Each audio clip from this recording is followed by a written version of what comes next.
as we grew up, you were not meant to care about studying. You were meant to pretend that every examination that you hadn't done a stroke of work, and if you got a good grade, that it was a kind of accident, because of course you weren't going to be intellectual, and of course no boys would look at you if you were. That was the way we were brought up. Not by my parents, not in my household, but that was the general societal attitude about bringing us up.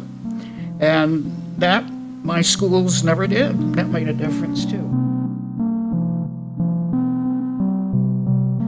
Hanna Holborn Gray is a historian of Renaissance and Reformation political thought and professor of history emerita at the University of Chicago, where she served as president from 1978 to 1993, becoming the first woman in the United States to hold the full presidency of a major university. Please join me in welcoming Jane Kamensky and Hanna Holborn Gray.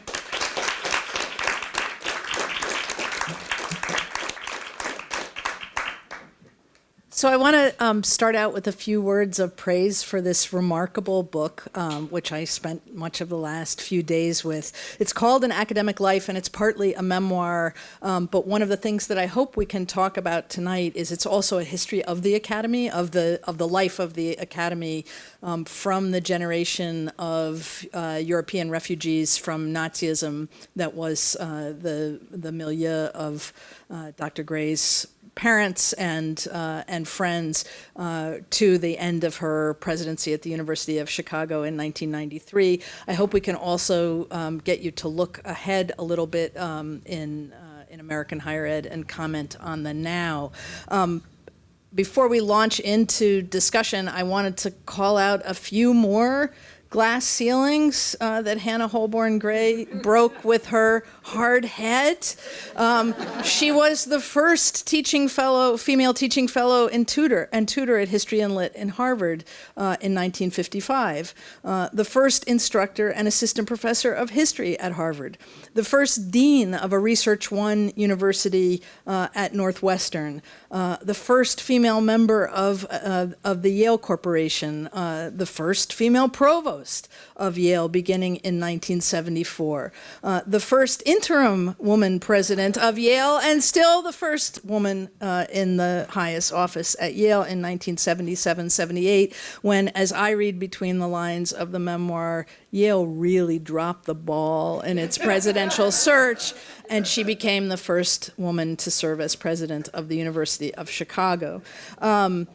In An Academic Life, she recalls being asked repeatedly over the course of her career what it was like to be a woman doing such and such, rather than ever to be invited to talk about what she might think about education. So I want to be careful of not falling into that trap, but I do have some what was it like to be a woman questions.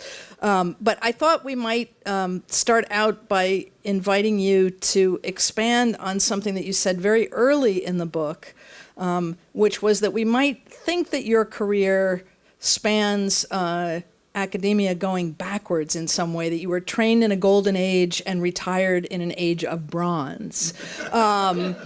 And yet you resist these sort of easy narratives of decline. So do a little bit to trace that arc for us. Was it a golden age, and what are we in now?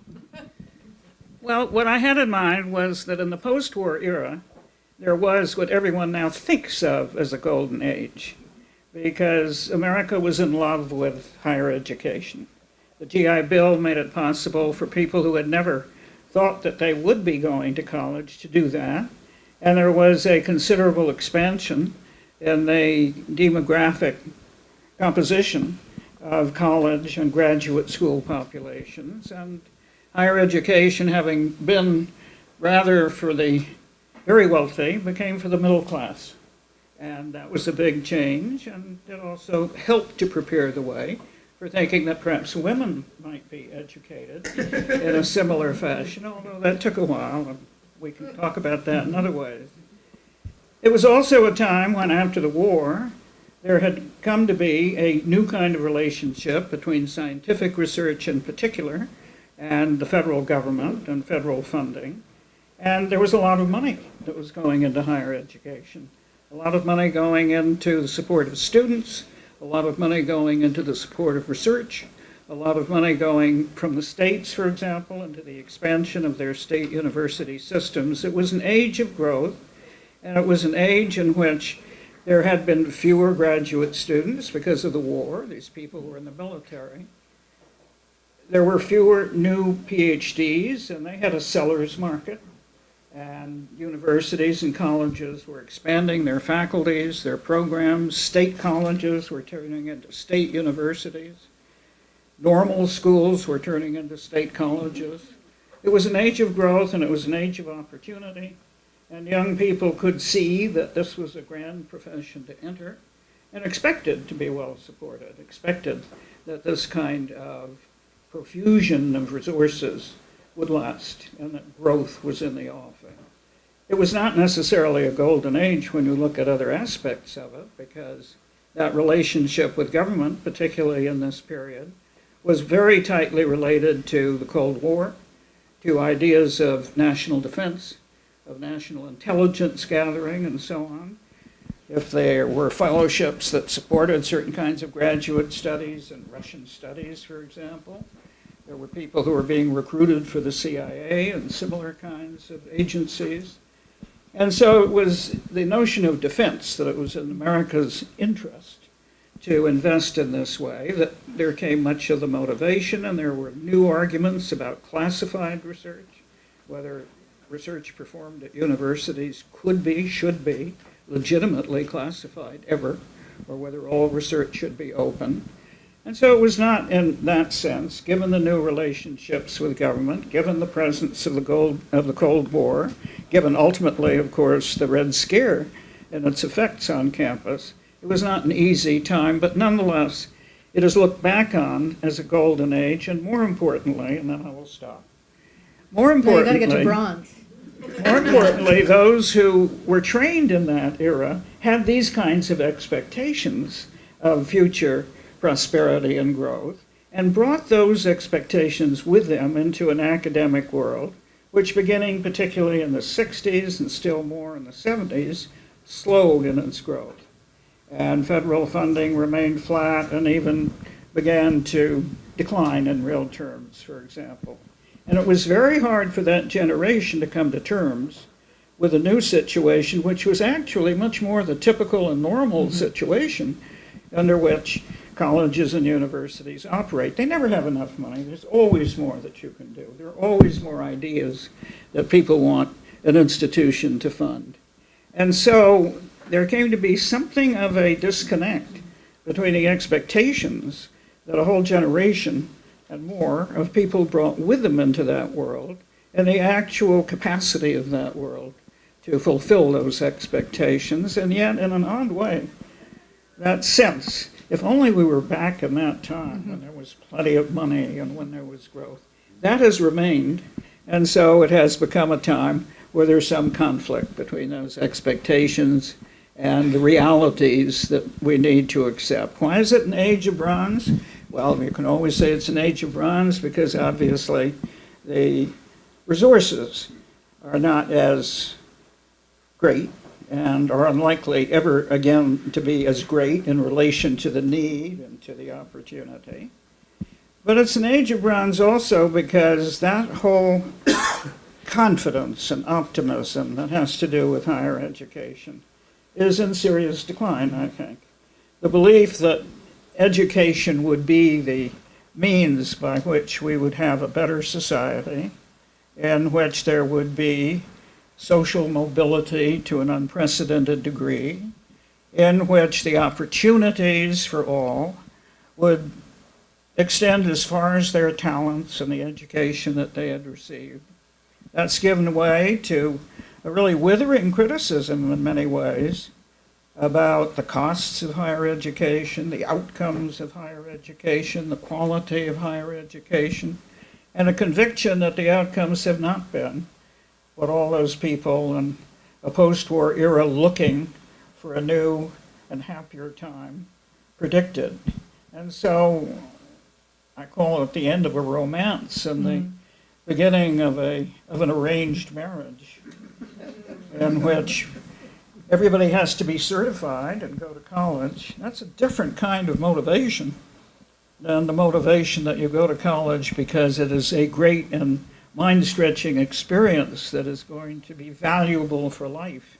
Now people are much more intent on wanting you to go to college to be certified, to network if possible. This is a great place for networking right across the street, as I understand it, as I've observed it.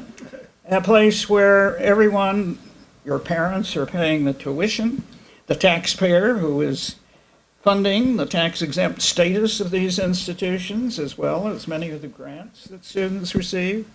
They would like to see a greater correlation between what people study and what they are capable of doing as a job when they leave. And that connection between the criticism of higher education and a lingering belief that it is a very good thing, higher education, is causing a kind of tension nowadays, which I connect to an age of bronze. So I want to tuck a biographical question into that sort of broad arc, which is around the sense of vocation that you describe in yourself and in your family. You write that your mother, quote, could imagine no higher vocation than that of scholarship. You describe yourself in the Bryn Mawr College library as I can't remember whether you were a junior or a senior, experiencing a kind of epiphany. I could be happy to do this every night for the rest of my life. So I wonder if you could talk from your own experience and family experience about that sense of vocation, of calling in choice of work, and think about it whether in likeness or in contradistinction to ambition and professionalism and the things that seem to motivate so many students today. I think I was undoubtedly influenced by the model of my own parents and of many of their colleagues, for whom maintaining what they saw as the integrity of the scholarly life was a very important thing that they felt and talked about and needed to sustain as they left Europe and came to a new country where they had to start over again, and where, for example, my father, who had failed English in the gymnasium, which is the high school in Germany, he'd done very well otherwise, and he was lucky enough to become a professor at Yale and to have a job when he got to America. But nonetheless, it took, I think, a sense of vocation, not just to make that move, but then to go through everything that it took to succeed in a new setting and with quite unfamiliar students, and to start to write in a new language, and even to have to reorient one's research to a certain extent, since the archives were no longer available to him, and so on. And that sense of vocation, and also the sense that there were those who had remained in Germany and had betrayed their vocation, and that they had given in to what my father called in one of his books, cheap and simple interpretations of life and history. I mean, that was what he was against all his life, and what we were taught was the greatest evil that could occur would be to adopt cheap and simple interpretations of life and history. So I think I was influenced by that. And I think that I went to schools like the Foot School in New Haven, Connecticut, which, if anyone of you here come from New Haven, Connecticut, is one of the great schools that I know of, and that had a profound influence, certainly. It taught those same values. Not only did it teach those values, but it took girls as seriously as it took boys in doing so. And so that, I think, was important, too, the idea that you could do it as the boys were doing it, and nobody paid any attention, really, in class to who was a boy and who was a girl when it came to intellectual success. And girls did not feel as though they had to hide that they were studying, which was sort of what we were. I think, Pat, you will agree. As we grew up, you were not meant to care about studying. You were meant to pretend that every examination that you hadn't done a stroke of work And if you got a good grade, that it was a kind of accident because, of course, you weren't going to be intellectual. And, of course, no boys would look at you if you were. That was the way we were brought up. Not by my parents, not in my household, but that was the general societal attitude about bringing us up. And that my schools never did. That made a difference, too. So you were allowed to have a vocation. So I want to ask about the role that single-sex colleges played in nourishing that vocation. But go back to your family for just a moment. It's kind of remarkable to be raised in the 1930s and early 1940s in an atmosphere where the mind has no sex. Where does that come from in the Holborn family? I'm not sure. My mother was a PhD in classical philology. Her father believed that women should be allowed to follow their interests, and both she and her sister went to the University of Berlin. On the other hand, my grandfather did make certain he sent them off to a housekeeping school first because he wanted to be sure they would still be marriageable, even if they had PhDs in their pockets. So I think it goes back to my grandfather, who was sort of an original in his way. And so foot looms large in this story, and so does Bryn Mawr. Talk about the role of single-sex education in your own biography, and then if you would expound a bit on where you see single-sex college for women now. You write there's some irony in the fact that women's colleges could be, and I think can continue to be, in some sense, the best or most single-minded advocates for the liberal arts in their purest form. I'm interested in that can continue to be, as well as the were in the past. When I went to college, the notion was, if you lived in New Haven, Connecticut, if you lived in the Northeast, I think, in general, and especially if you went to a private school, that you would go to one of the Seven Sisters. And so you didn't bother to apply anywhere else. It's true, and I actually had a classmate at Bryn Mawr who disappeared one spring vacation, and her fur coat was found on a bench at the 30th Street Station in Philadelphia, and a national manhunt took place. And this poor woman was never found, so finally she reappeared. She got tired of hiding. And her desperate family said, why had she done this? And she said she wanted to go to the University of Chicago. It was an unheard of idea for somebody of her class. And her parents, of course, were so relieved that they sent her to the University of Chicago, where she immediately found a husband, by the way, which was not why she went there.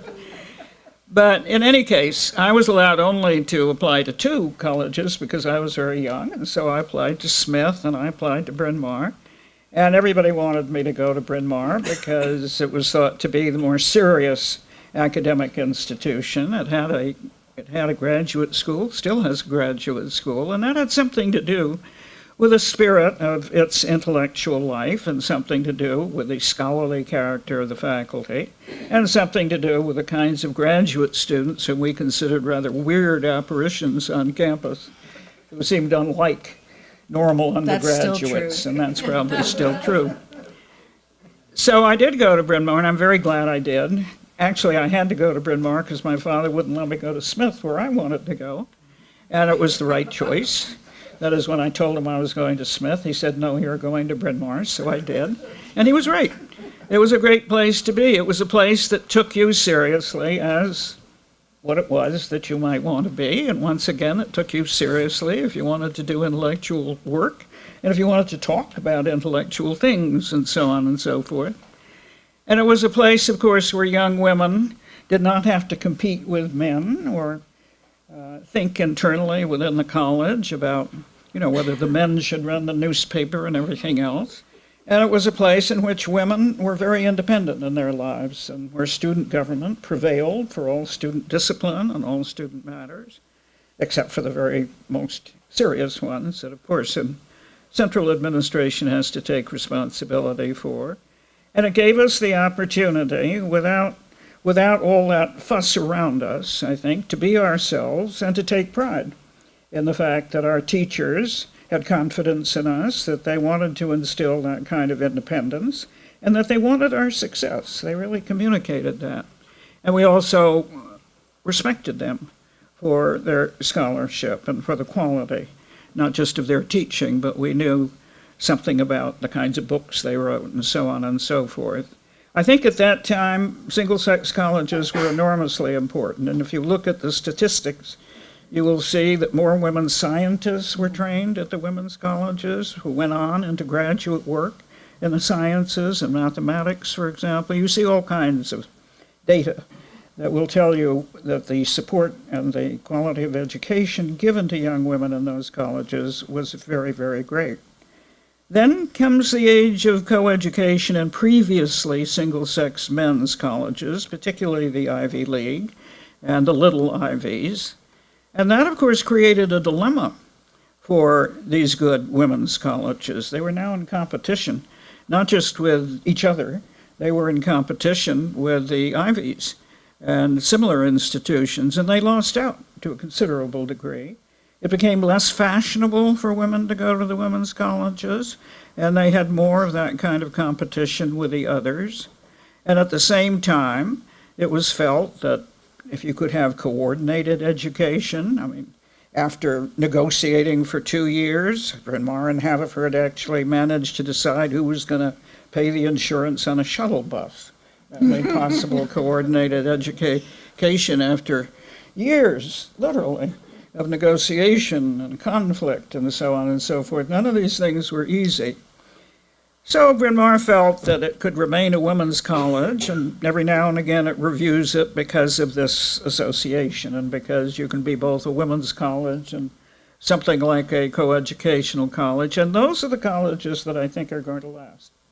I think that a number of the women's colleges are going to go out of business because in many ways they have been successful. I think they still have excellent colleges with excellent educations.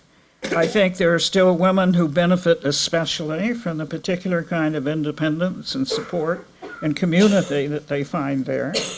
But I think it is less singularly important than it once was. And the question is whether women's colleges in the end will have succeeded to the point that they are no longer quite so necessary.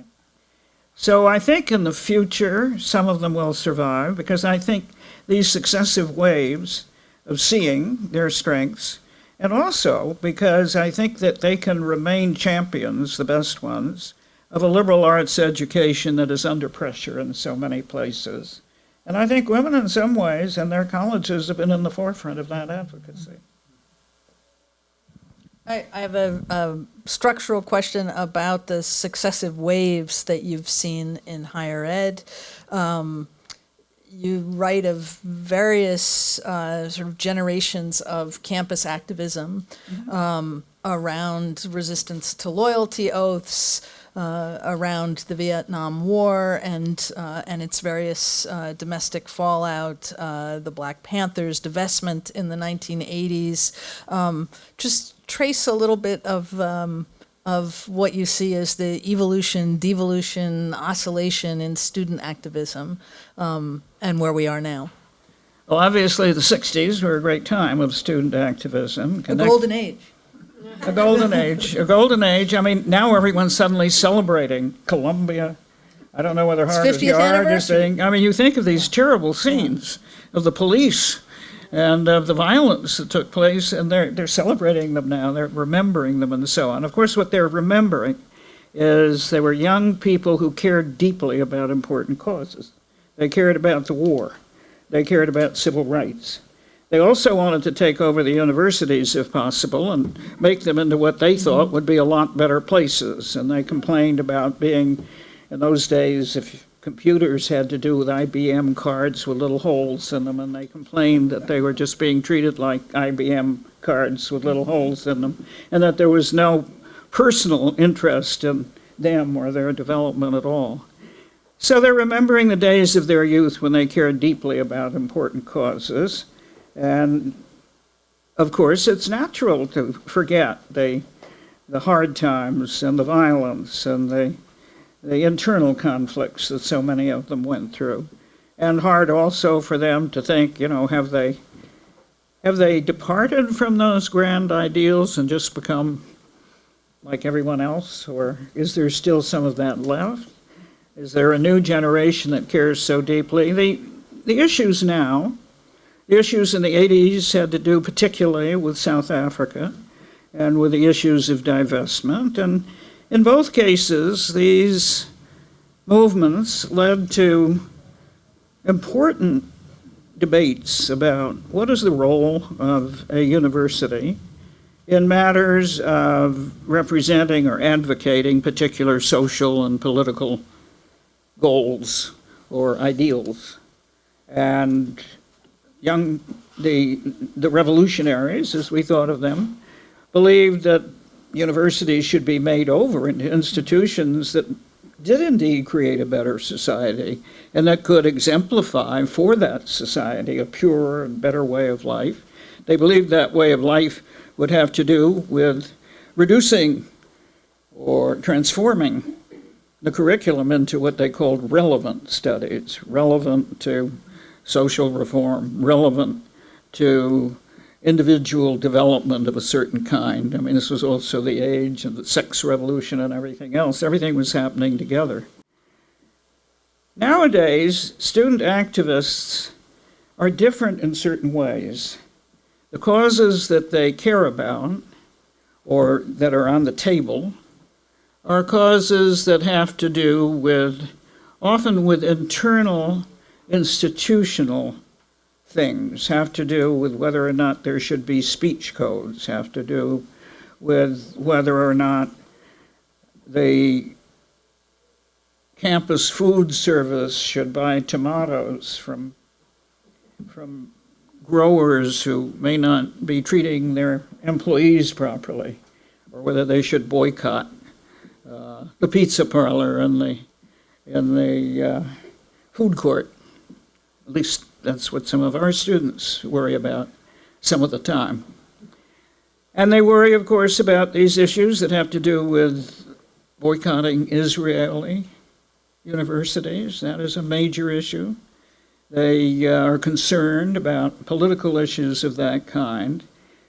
But they tend to be much more concerned with personal issues than what I would call the great public issues of war, or the great public issues of social welfare and of primary and secondary education and so on. They're much more concerned with personal issues that they can identify with.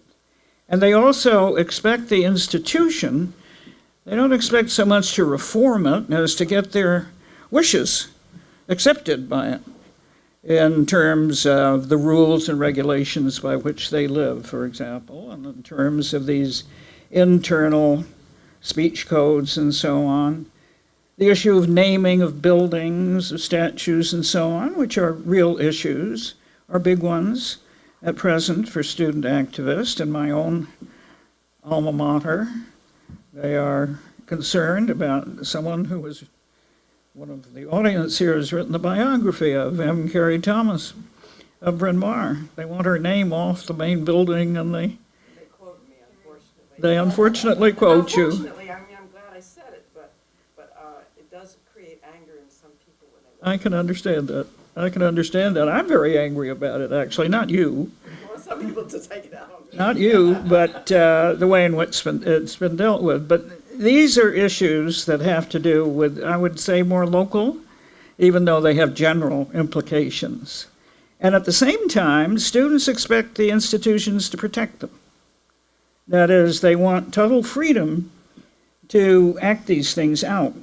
But then when there's trouble, they want the institution to protect them and to forgive them and to support them. And this kind of notion, which I always find rather peculiar because we spent our college careers wanting to grow up. We were desperate to grow up. We were desperate not to have the college be in loco parentis. And now it's as though there's a reversion to that idea. They don't just want it to be in loco parentis, they want it to be in loco the perfect parentis. The perfect parent who lets you do anything, but then if you mess up, cleans up after you. And that is a change, I think, because there is some abdication, in my view, of a certain kind of desire to be adult or of personal responsibility that seems to be suggested in that way. So by the time the Panthers were on the New Haven Green, you were on the Yale Corporation, yes? I was, yes. And for a lot of the later 60s, early 70s activism, you were in positions of governance. What's the hardest thing you ever dealt with as a university leader? I think the South African issue was in some ways the hardest, in the sense that it went on for a very long time and repeated itself. And in the sense that, of course, constantly to be accused because I was not in favor of divestment, nor was my board, and we did not divest. We adopted the Sullivan principles, we adopted an investment policy that we thought was appropriate, but it was our view that it is not for an institution corporately to take a position that commits its individual members to a given set of conclusions, because I think a university exists, we think a university exists, in order to enable the freedom of its members to think as they wish. And that for us to adopt a position would be perhaps to adopt a position that would commit people who did not agree and who were told they had total freedom to agree or not to agree, to have to feel that they were committed to something that they had not. But on the other hand, it was very hard constantly to be accused of being pro-apartheid, which was about the last thing, of course, that one felt. And so we had a series of arguments, and public debates, and so on. I remember one night when I was in a crowded auditorium debating a black union leader from South Africa on this issue. That was not easy, because one felt so strongly what that person went through in South Africa itself. And yet one was defending what seemed to be the right values for institutions like ours. Let me ask one more, which, since you've written so gracefully about your own leadership in the book, and I think exemplified your leadership qualities even in this short discussion. Tell us something about what makes a leader in higher ed. You've seen everything from autocrats who served for decades to people who fizzled in months. How you, if you could bake a leader, what are the ingredients you would put in, and what are the ingredients in yours? This is a sort of a little bit of a black box in the book, where there's this scrappy young assistant professor working on Erasmus and humanism, and then all of a sudden she's provost of Yale. So talk a bit about your own leadership and recipes for university leadership, which we sorely need. Well, on the question of leadership, I'm a little bit tempted to use the Potter Stewart statement on pornography, namely, you know it when you see it. And I say that because, of course, there are many different styles of leadership, and a great deal depends on whether a given person is right for that institution and its culture, whether the strengths of that person are the right ones for the particular times, if it's a time of retrenchment or a time of growth, a time of consolidation or something different, and whether the fit is right. That's in some ways the most important thing. And obviously, people who are founders of institutions tend all to have been autocrats in one way or another, and then they have to be succeeded by people who constrain the next leadership in ways that allows for the appropriate kinds of governance to be built in an institution. If it's a good institution, that will happen, and so on and so forth. But I do think that there are certain things that are common to this ideal of an institutional leader. I think the first thing is obviously to have a vocation. I think you have to care about the mission of the institution. I think the leader has to both exemplify and persuade and keep advocating for that mission. It isn't something that one does once. It is a constant. And I think that one has to live it as well as to. I think one has to be clear that it is not about power. I'm often asked by young women how to become a college or university president. And as I never thought that I would do that, I really have no advice to give them except to do well what they're doing now. And I ask them why they want to do it. And they say, well, they want to have the power to do something. And I remind them of the man who was hired to mow the lawn at the cemetery and given the instruction that he would have a lot of people under him, but he wouldn't be able to get them to do very much. And if you start out with that thought, and the thought that after all you're not meant to make people do things, you're meant to create or to help create, to nurture an environment, an enabling environment in which people are free to do, students and faculty alike, what they most care about in the best possible way. You want people to be able to learn and to exercise their own greatest strengths, and you want to create an environment for that. It's not about power. You have to subordinate yourself to the fact that yours is an enabling work, not a work of service in a certain way. It doesn't mean that you don't have a great time doing it.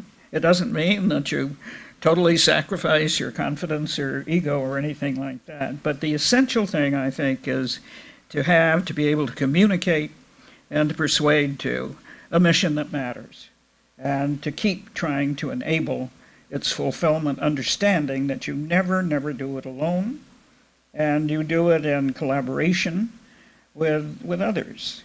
I think the second thing is you have to have a sense of humor. A sense of humor has something to do with a sense of perspective. You have to be able to laugh at yourself, and you have to be able to laugh at what is, after all, an anarchic and eccentric world. You have to love that world, the world of an academic community, and at the same time you have to be able to laugh at yourself and it when that is appropriate. So that, I think, is extremely important, perspective and humor. I think you have to have good taste in people, because the most important things you do has to do with the selection of people, with the support of people, and with the attempt to further their careers and to be supportive of their strengths in turn. And at the same time, you want always to make clear that you are not doing anything alone, that the work of an academic community is collaborative, that you learn from others. You have to be a good listener. You have to learn from others. And finally, you have to be willing not to court popularity. You have to make decisions that not everyone is going to like. And you have to be willing to live with the consequences of that. And at the same time, you have to be a teacher, or at least it helps to be a teacher, and be able to explicate the decisions and to explicate the conditions and situation of your institution so that people can share in that knowledge, even if they're reluctant to, because people tend to be reluctant to believe that budgets need to be reduced, for example. They say, well, I mean, we spend too much money on postage or something, surely this can be helped. The long-term, deep issues of institutions need to be more clearly communicated and shared, I think. And at the same time, you have to take responsibility for furthering them to the best possible, as best you can, and to persuading and explicating, and enjoying the process, because you'll enjoy it more in that kind of collaboration. So I want to turn over to questions from the audience. In the back. Thank you, Professor Gray. I can't hear you. I'm terribly sorry. My ears are very old. Sorry, I was just thank you. Thank you for these comments and for writing the book. I wanted to ask your thoughts on one issue that perhaps you touch on in the book, but perhaps not, certainly timely, and that's your thoughts on graduate students, and especially creation recently in a number of private universities of graduate student unions. And I wanted Graduate to- student unions. Graduate student unions. And I wanted to ask in particular how you might think about this phenomenon in relation to the values of the institution of universities that you discussed already, and also the situation of graduate students with often precarious professional prospects, and in relation as well to the work that they do in sustaining the institution. Well, I think that the graduate union issue has become extremely important these days, in part because of what you described as the precarious state of the academic marketplace itself, and the sense of insecurity and of an unpredictable future, perhaps of a future at all, on the part of those who would like to pursue an academic life and don't see that future open to them, or certainly see it as very limited. And I think that kind of insecurity and concern, coupled with the growth of adjunct faculties and the decline, really, in the proportion of faculty who are on tenure tracks at institutions, I think all that has exacerbated not just the state of our institutions, which I am concerned about, but certainly the insecurity that graduate students are looking at. And I think all that has tended to put the graduate union situation first and foremost in ways that it wasn't always. I think people who oppose graduate student unions tend to exaggerate what the effect is going to be in terms of the relationships that will ensue. That is, there's a tendency to say, well, you know, the relationship between a student and his or her advisor is just not going to be the same. I don't really believe that. I don't think that in a good institution that is going to happen, though there are going to be years where there are going to be graduate student negotiations and where the average graduate student who's not a part of union leadership or that committed to it, and at the same time a member, where they will become somewhat involved as well. So that's what I think about why we are dealing with graduate student unions.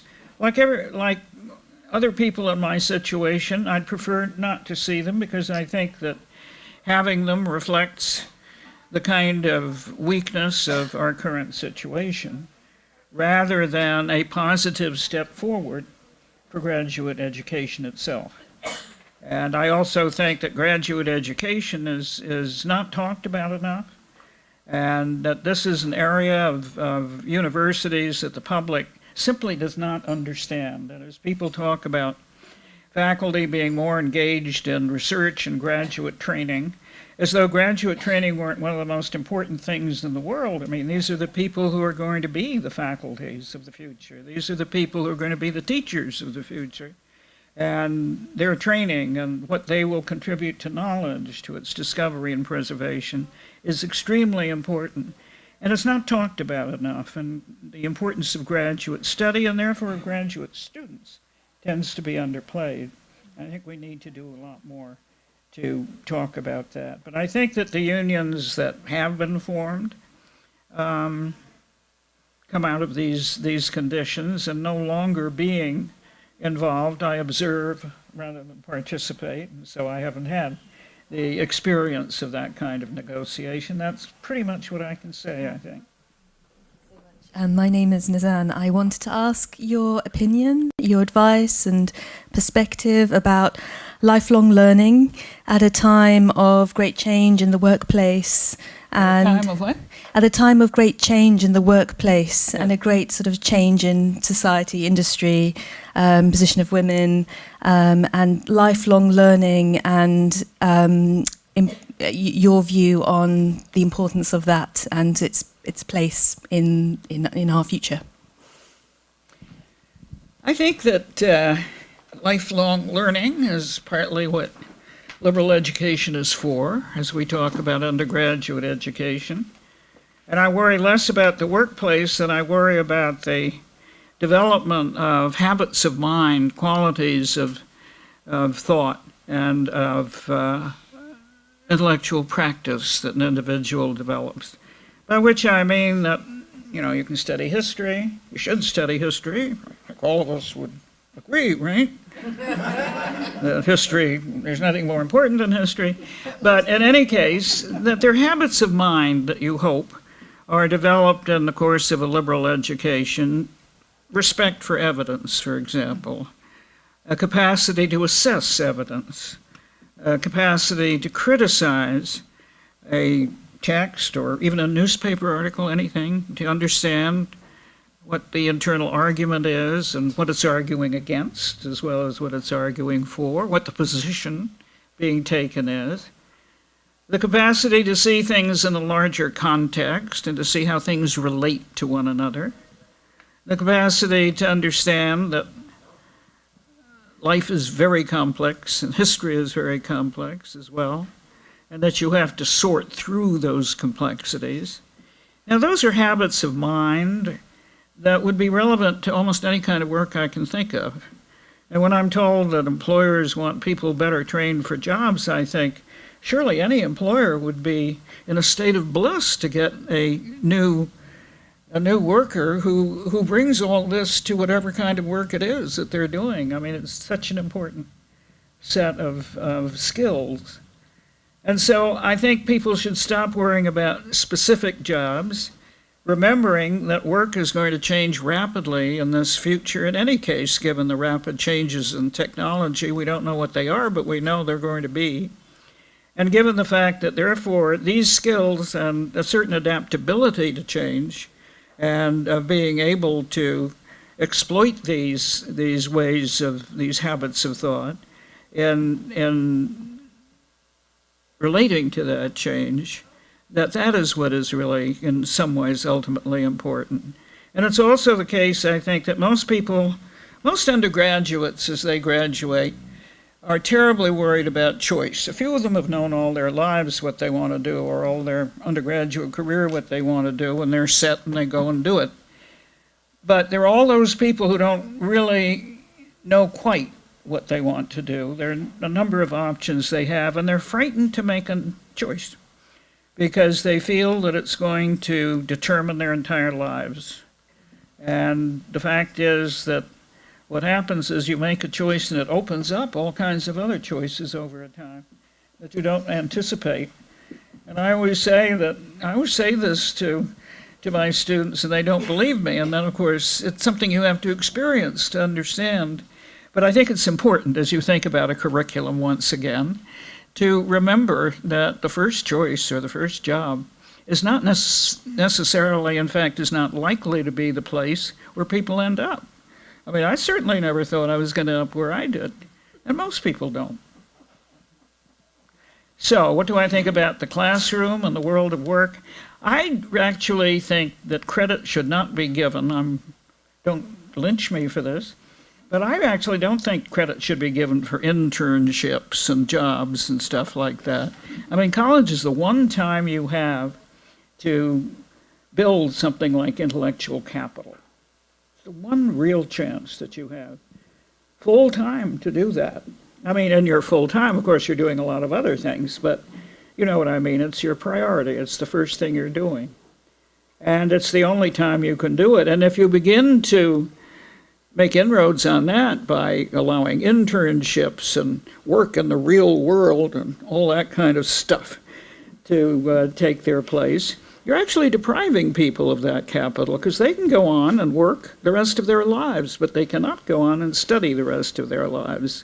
On the other side, lifelong learning, I see more and more people who, in their later years, want to return to something like the liberal arts. They've been good students, they studied hard. Usually they studied economics. People think if you study economics, you're going to get a job.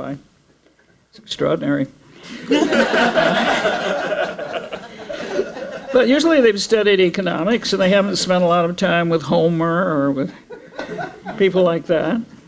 And I think adult learning, that is lifelong learning, people being interested in reading those things, being interested in talking about those things, being interested in broadening the kind of set of values that they associate with life, or understanding better those who've been concerned in so many different ways with thinking about the meaning of life and how to lead a life and so on. I think all that means that we're seeing an expansion of interest in that sort of learning at a later stage. And so interestingly, if we do educate students well enough to care about learning and make them feel a little bereft at the end of college that there are all these things they haven't done but that they might do later, I think we do okay. I think we have time for one more question. No, I think it helps. Sorry. Hi. So I think I last saw you at graduation about 30 years ago. Well, I didn't recognize you then. Of course not. But you don't look any different. Well, you actually and don't either. I'm sure. I did recognize you. Thank you very much for coming to Boston and still being so inspiring. I wanted to ask your opinion about how globalization is impacting higher education. Globalization? Globalization. The world is now international in its reach, and the world is coming to United States institutions as much as it ever has, and we're going elsewhere as well. So I just wondered if you could talk about how that's impacting higher educational institutions and how you think that may, how you would foresee shaping those institutions to accommodate that. Well, that certainly has a huge impact now. Actually, I get a little tired of hearing about it because everybody's always reminding us that it's a global world. I don't know how the world could be anything but global when you actually begin to think about the words. But in any case, we're so often reminded that it's a global world. My husband used to call it global only when he heard it so often. But in any case, it certainly has had a huge impact already and a continuing impact in terms of people beginning no longer to teach Western civilization, but world civilization, for example. In terms of the extraordinary interest, particularly, I think, in India and China on the part of students. Now, some of the global interest in the curriculum, which has come more and more to reflect these interests, comes, of course, also out of the variety of ethnicities that now populate our student bodies. And the one thing that I think one has to worry about is that we think in truly global terms rather than thinking that making a curriculum global is to allow Indian students to study India and Hispanic students to study Latin American studies any more than we do typical American students only to study Western civilization and so on. I think there has to be some grounding in the civilization or in the culture of which we are all a part. Even if we're going to understand what another civilization is, what another culture means, but more and more, it seems to me, our capacity to survive in this world depends on our understanding, for example, ethnic cultures and the conflicts that come out of them everywhere in the world. Come out of understanding the tsunamis of conflict, of tribal warfare of various sorts and so on that are going on in the world. And therefore, not only going abroad and studying abroad, you learn something from all of that. Living abroad, you learn more from. But you learn from all those things. But above all, I think there has to be a way in which to inculcate better than we have, and I think more and more institutions are paying attention to this, understand the way in which the interconnectedness of the world today requires certain kinds of approaches, studies, and understanding. So I can imagine nothing more important than that. Well, I think that's a great place to stop and say thank you for this wonderful book and this conversation tonight. Thank you.